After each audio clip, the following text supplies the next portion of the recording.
Video నచ్చితే ఖచ్చితంగా like చేయండి. జాను అలాగే వివేక్ వాళ్ళ రూమ్‌లో ఉంటే అప్పుడే ఇక స్కూల్‌కి బయలుదేరిన జున్ను వస్తాడనమాట జాను రూమ్‌కి.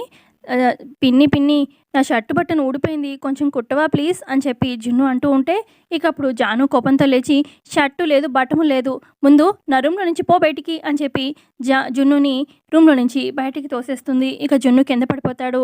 ఇటు జాను ఏమో రూమ్ డోర్ క్లోజ్ చేసేస్తుంది వాడి మొహం మీదే. కింద పడిన జున్ను అమ్మ అని చెప్పి గట్టిగా అరుస్తాడు. ఇక కింద ఉన్న లక్ష్మి గబగబా మెట్లెక్కి పైకొస్తుంది. ఇక అక్కడే మిత్ర ఉంటాడు.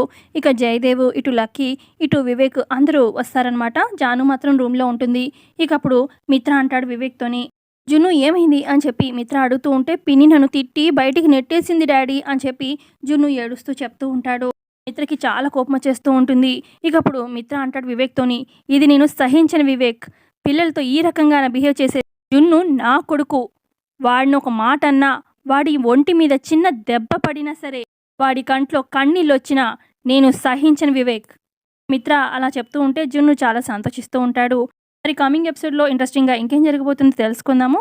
సో ప్లీజ్ లైక్ చేయండి వీడియోని. Thanks for watching.